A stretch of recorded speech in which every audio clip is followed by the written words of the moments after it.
नमस्कार दोस्तों, मैं हूं ममता तिवारी और आप सभी का स्वागत करती हूं मेरे चैनल ममताज वे में। कैसे हैं आप सब? तो ये बताने के लिए कमेंट बॉक्स में जय माता दी हमेशा की तरह जरूर लिखिए। तो चलिए दोस्तों, आज का ये वीडियो बहुत अधिक महत्वपूर्ण है और आप लोगों के ये प्रश्न आ रहे हैं बार बार, दीदी अष्टमी का व्रत हमें कब रखनी चाहिए, खोइछा कब भरें, कन्या पूजन किस दिन करें, कन्या पूजन पहले करें हवन पहले करें, और अखंड ज्योति को भी लेकर कुछ ऐसे आप लोगों के महत्वपूर्ण प्रश्न आ रहे हैं। सभी प्रश्नों के उत्तर बारी बारी से आज हम इस वीडियो में जानेंगे, तो ध्यान से सभी बातें आप लोग समझ लीजिएगा। तो चलिए वीडियो को शुरू करते हैं। इससे पहले दोस्तों, अगर आपको मेरा वीडियो पसंद आता है तो प्लीज आप मेरे चैनल को सब्सक्राइब कर दीजिएगा, बेल आइकन को प्रेस कर दीजिएगा, जिससे कि मेरे वीडियो के नए नोटिफिकेशन आप सभी के पास सबसे पहले पहुंचे। तो चलिए शुरू करते हैं और सभी महत्वपूर्ण बातें जान लेते हैं। तो सबसे पहले दोस्तों, आप सभी को नवरात्रि के 5वें दिन की हार्दिक शुभकामनाएं, जो कि स्कंद माता की आज हम पूजा करते हैं, माता के 5वें स्वरूप की। तो और देखिए, 2-3 दिन से वीडियो नहीं डाल पा रही थी, बहुत अधिक व्यस्त हो गई थी, कुछ प्रॉब्लम हो गया था और मेरा भी तबीयत ठीक नहीं था, तो इसलिए भी नहीं डाल रही थी। और मेरे घर में भी मेहमान आए हैं, तो उन्हीं के आप जान ही रहे हैं स्वागत में सेवा में लगी हूँ, तो नहीं डाल पा रही हूँ। आप लोग प्लीज़ मुझे माफ़ कीजिएगा।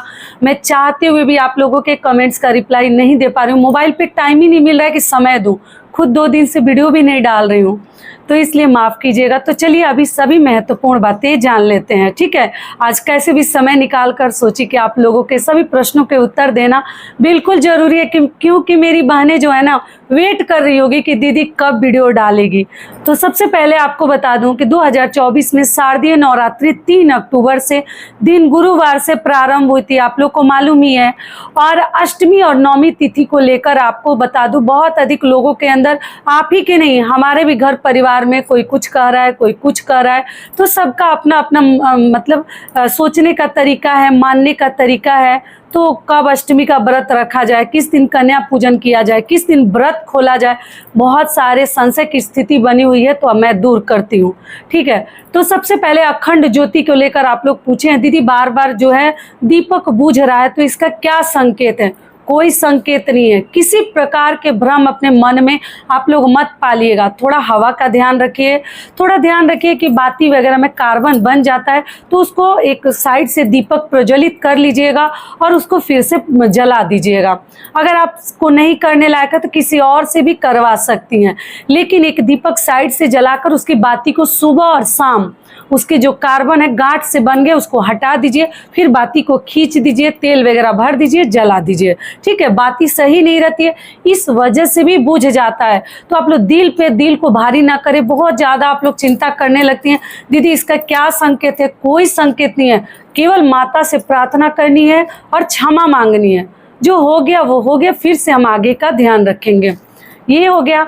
तो आज 5वें दिन केले का भोग लगाना था और पीले रंग की साड़ी पहनी थी या सफ़ेद रंग का, जो कि सब बता चुकी हूँ। और अगला आप लोग प्रश्न किए हैं कि दीदी कलश के नारियल का क्या करें, जो कि मैं हमेशा बताती हूँ। देखिए, हर घर के नियम और मान्यताएं बिल्कुल अलग है।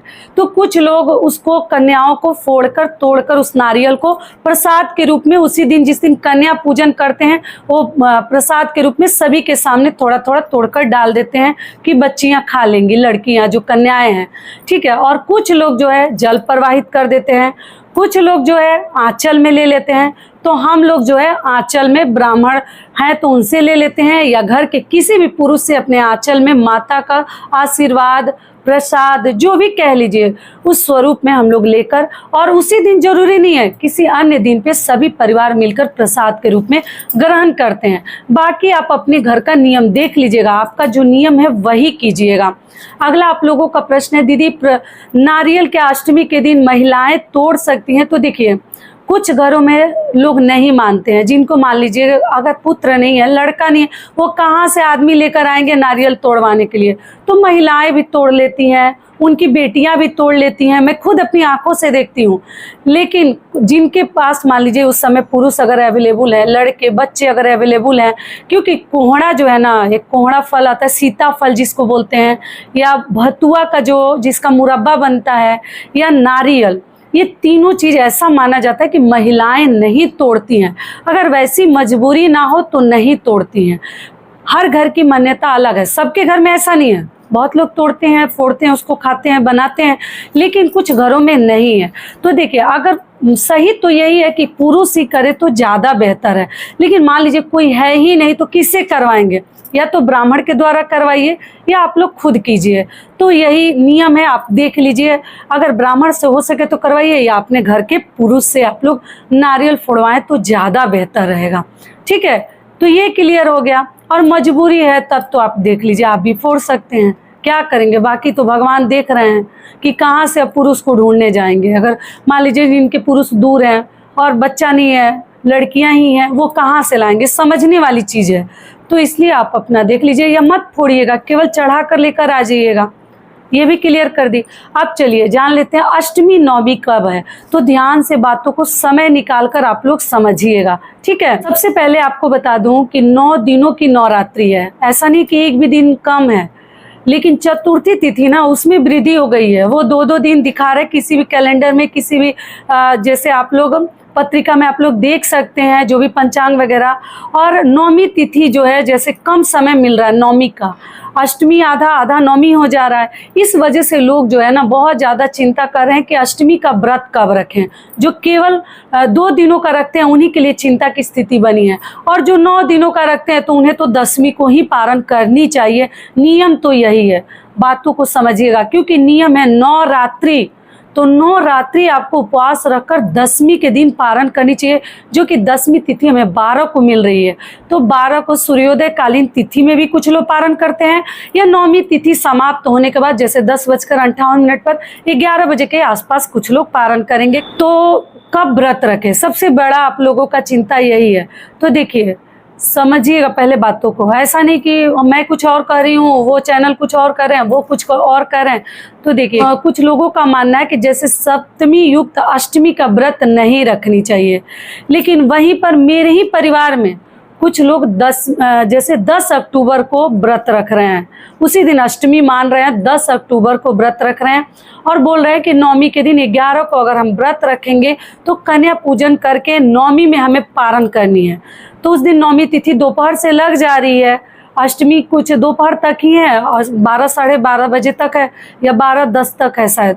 उसके बाद जो है ना नौमी तिथि प्रारंभ हो जा रही है, तो लोगों को नौमी में पारण करनी है।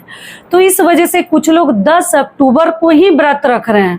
अब कोई माने ना माने बात अलग है, लेकिन पूजा पाठ के लिए अगर आप मान लीजिए, तो कुछ लोग, अगर आप लोग मान लीजिए कि अगर आपको 10 अक्टूबर को रखना है व्रत तो रख सकते हैं, पूजा आपको 10 को नहीं करनी है। अष्टमी वाले जो भी पूजा है, जो जैसे यहाँ अंजलि दिया जाता है, या माता का खोइछा भरनी है, पूरी हलवा चढ़ानी है, या पीले कपड़े में खोइछा की सामग्री, जो कि मैं प्रैक्टिकली वीडियो बना कर दिखाई हूँ कि पीले कपड़े में जैसे चावल आधा किलो 1 किलो आप लोग देख लीजिएगा, हल्दी मिलाकर, दुर्वा, सिंदूर बिंदी और भी मिठाई वगैरह डालकर आप माता का खोइछा भर सकते हैं। नारियल अष्टमी के दिन चढ़ाते हैं, मंदिरों में तोड़ते हैं।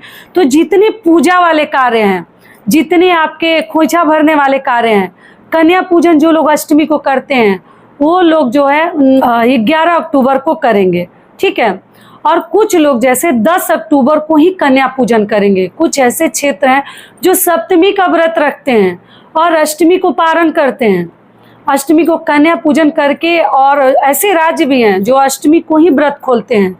उनका यही मानना है कि अष्टमी को कन्या पूजन करके और उसी दिन व्रत खोलेंगे। तो सबका मानने का तरीका अलग है। तो आप लोग 10 अक्टूबर को भी व्रत रख सकती हैं, कोई दिक्कत नहीं है। और अगर आपका मन नहीं मानता है तो कोई जोर जबरदस्ती नहीं है, आप लोग 11 अक्टूबर को रख लीजिए। मान लीजिए जिनको नौमी में अगर पारण नहीं करनी है, अगले दिन करनी है, अगले दिन भी नौमी है, सुबह में 10:58 तक नौमी है, तो उसमें भी आप लोग कर सकते हैं।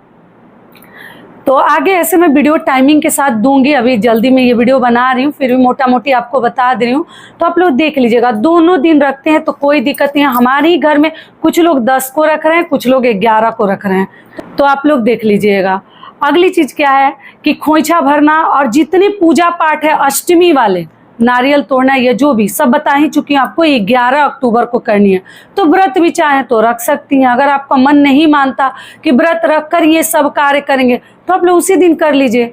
अब चलिए, अगला आप लोगों का प्रश्न है कि दीदी जैसे हम कन्या पूजन पहले करें या हवन पहले करें, ये हर साल ये आप लोगों का प्रश्न आता है। तो चलिए समझा देती हूँ।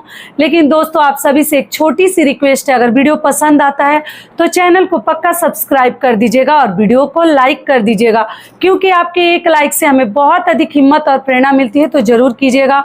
और साड़ी के लिए आप लोग बहुत सारे लिंक मांग रहे हैं, तो समय मिलेगा तो डिटेल समझा कर तब बताऊंगी और दूंगी। ठीक है, अभी आप लोग थोड़ा सा वेट कर लीजिए। ये हो गया। और इंस्टाग्राम पे भी अगर आप लोग चाहें तो मुझे ज़रूर फॉलो कीजिए, क्योंकि अगर इंस्टाग्राम पे आप लोग फॉलो करेंगे तो आप लोगों को भी कई प्रकार के लाभ होंगे। अगर आप लोगों को विश्वास नहीं है तो एक बार करके देखिए। ठीक है, इतने कम है इसलिए आप लोगों को भी लाभ नहीं मिल रहे हैं उससे। अगर मैं इंस्टाग्राम पे मुझे अगर उससे कुछ फ़ायदा होता है तो मैं वो सारे फ़ायदे आप लोगों को भी पहुंचाऊंगी। तो इसलिए आप लोग इंस्टाग्राम पे मुझे चाहें तो फॉलो कर सकते हैं। अगला चलिए अब जान लेते हैं कि कन्या पूजन। तो देखिए, नवमी के दिन हम जो है कन्या पूजन करते हैं, नवमी के दिन हम हवन करते हैं, और नवमी के दिन ही हम जो है कुछ लोग व्रत भी खोलते हैं।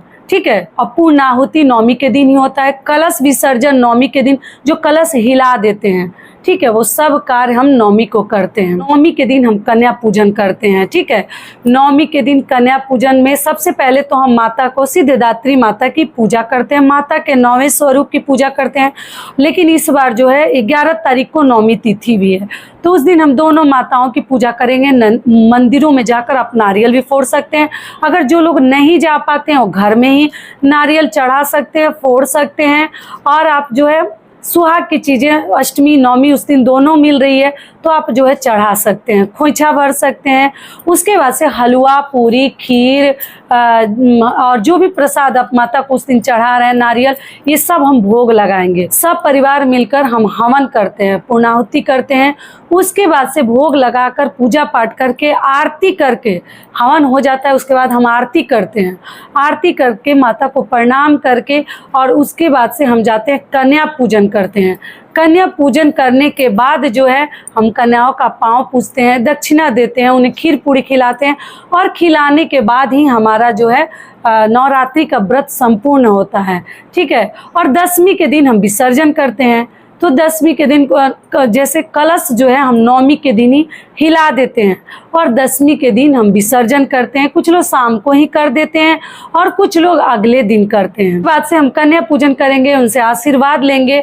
और जो लोग नवमी के दिन ही अपना व्रत खोलते हैं तो कन्या पूजन करने के बाद अपना व्रत खोलते हैं। जो मान लीजिए अष्टमी का व्रत रखे थे, उस दिन कन्या पूजन करके नवमी के दिन व्रत खोलते हैं। लेकिन जो 11 को व्रत ही रखेंगे वो 12 को व्रत अपना खोलेंगे। तो देख लीजिएगा 10 और 11 में जिस दिन आपके आसपास लोग रख रहे हैं, जो कह रहे हैं वही मानिएगा, क्योंकि आजकल किसी को बताने लायक नहीं है। इस एक ही परिवार में 2 दिन लोग व्रत रख रहे हैं। तो ऐसे तो अष्टमी नवमी जो है 11 तारीख को ही मिल रही है। कुछ बहनों का ये प्रश्न भी आ रहा है कि दीदी जैसे कैलेंडर में भी लिखा है, तो जी लिखा है, लेकिन व्रत लोग जो है ना 10 को ही रखना चाह रहे हैं कि नवमी के दिन बहुत सारे कार्य रहते हैं और उस दिन लोग प्रसाद ग्रहण करना चाहते हैं कन्या पूजन करने के बाद। और जो भी पूजा वाले कार्य हैं हम 11 को ही करेंगे। तो आशा करती हूँ सभी बातें अभी आप लोगों के समझ में आ गई होगी। इससे आगे वीडियो में डालूंगी और सब कुछ आपको डिटेल में और अच्छे से बताऊंगी। तो ये वीडियो मेरा यही तक का था। फिर मिलती हूँ एक नए वीडियो में, तब तक के लिए नमस्कार। स्वस्थ रहिए, सुरक्षित रहिए, और जहाँ कहीं भी रहिए खूब खुश रहिए। धन्यवाद।